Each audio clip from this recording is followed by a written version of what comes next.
Now, I should probably have prepared something profound to say. After all, this is the 500th review on the channel since 2014. But what can I say on such an occasion other than let's take a closer look at the model in front of us.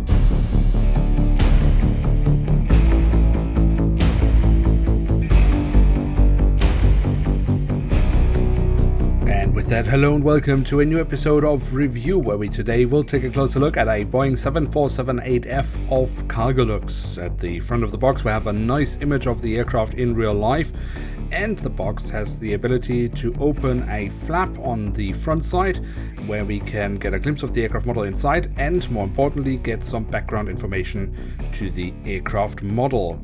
Then on the back side we have the same image once more, and of course also the very important slogan, "Not without my mask."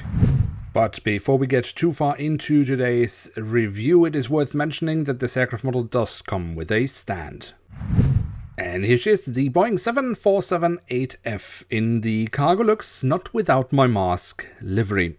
This model has of course been made from Herpa Wings, both in scale 500, which we have already reviewed, and here in scale 200, which I thought would be a nice model to take a look at for this special occasion. So with no further ado, let us take a tour around the aircraft model to see what it actually has to offer, and we start by looking at the tail section, and more specifically the vertical stabilizer, where we have the Cargolux branding printed on, and on top of the stabilizer we have the flag of Luxembourg. We do also have some detailing on the horizontal stabilizer, and on the fuselage we find the aircraft type specification and the full registration code of the aircraft. Towards the very tail of the aircraft we also have some lovely detailing around the APU exhaust, and on the fuselage, both on the top side and as well as on the underside, we have physical antennas added as well, but we do also have some added in print form, and that I do not quite understand, because why not just go all the way? Surely in 200 scale it should be possible to just have physical antennas across the entire aircraft. If we then focus on the front of the aircraft, we also have plenty of details here to take a look at. Of course, we have the writing of Cargolux across the fuselage,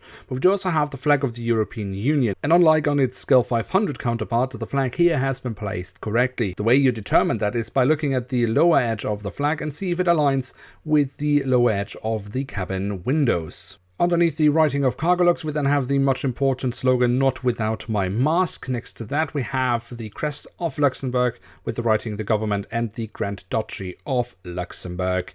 And then we, of course, also have a little bit of advertising for Luxembourg with the slogan underneath, "Let's make it happen." Of course, the main highlight here on the aircraft is the addition of the mask in delivery, but let's quickly also take a look at the other details we have here. Obviously, we have the cockpit windows with the window wipers printed on. Above that, we have the emergency hatch for the cockpit window. And between the cockpit windows and the mask, we also have a few sensors printed on. The mask itself has actually been executed rather well.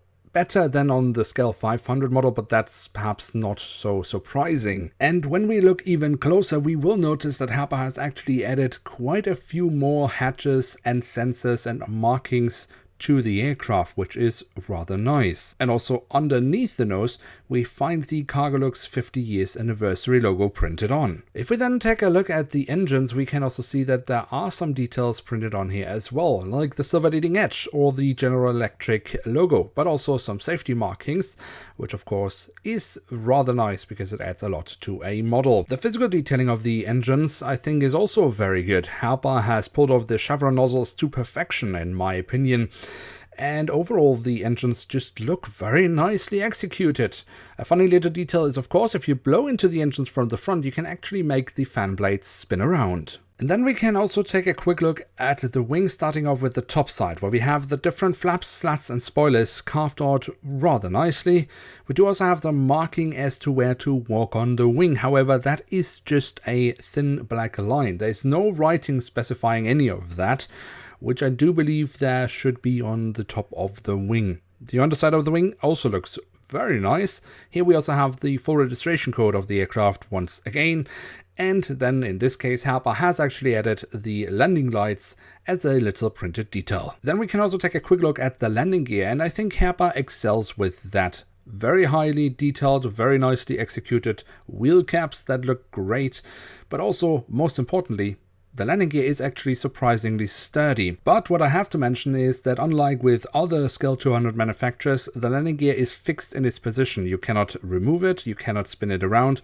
It is simply as you see it here, but the wheels are rolling. On the belly then, just behind the front landing gear, we have the Cargolux branding printed on once more. And then last but not least, we do also have the doors to the cargo compartments printed on here in the back side of the aircraft, here at the front of the aircraft, and then of course also the main cargo hatches at the back of the aircraft, and of course at the front of the aircraft. However, none of them can be opened, so they are simply just printed details. So there we have it, the Boeing 7478F in the Cargolux, not without my mask livery from Herpa Wings in Scale 200. And what can we say about this aircraft model? Overall, I would say it is a decent model from Herpa Wings. It does many things right, but there are also things where I have to question Herpa's choices. Now, the model itself retails at around 90 euros. That itself sounds like a great deal for a Scale 200 model of a 7478F. But this model from Herpa Wings is entirely made out of plastic. A comparable model, or actually the exact same model from JC Wings that has been announced, is entirely made out of metal. Granted, this model will cost around 160 euros, but they're even making two versions of it, one fixed version and one interactive, which both will retail at the same price. Now obviously, that there is a different manufacturer making a model that might be more detailed at a higher price doesn't make this model worse, but I do question Herpa's choice of making their wide-body Scale 200 models in plastic, because they do have an in-house competition when it comes to models like this, which is their SnapFit series, which is much cheaper, but not that much less detailed. There you can also get Scale 200 wide-bodies for around 20 euros. Yes, they don't have physical antennas, but the antennas we have here do also seem very cheap and plasticky. Not surprisingly, because that's what they are. The point I'm trying to get across is that at 90 euros, this aircraft model doesn't set itself apart enough from the in-house competition of Herpa, but it is also far away from what you could get at other die-cast manufacturers in Scale 200,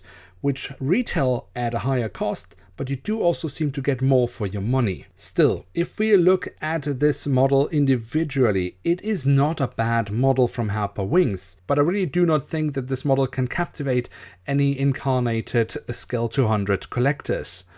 Personally, I just wanted to have a piece of memorabilia for this rather special time we are living in, and of course a model with this livery does seem fitting for that. If you of course are seriously collecting Scale 200 models, I would probably not recommend this aircraft model, because there are better versions out there, or at least better versions on their way. So I would probably hold out and save my money. For a casual Scale 200 model collector, I would however say the model is just fine. And with that, we have reached the end of today's episode. And because of that, I would like to take the opportunity to say thank you to you all, because this is the 500th review. A crazy number, and the only reason we have reached that many reviews is because you guys have continued to watch my videos. For that I am deeply thankful. I don't know if we will reach another 500 reviews, most likely not. I don't even know if we will reach 600 reviews. I just know that I am still having a lot of fun making these videos, and as long as that continues, I will keep on making these reviews. But of course, your continued support for the series means the world to me, and I hope that you will stay as loyal as you have been so far. So of course, a like would be very much appreciated, and if you are new around here, why not hit subscribe? And now, for the 500th time, thank you very much for watching. Hope to see you soon again. I'm checking out, and bye.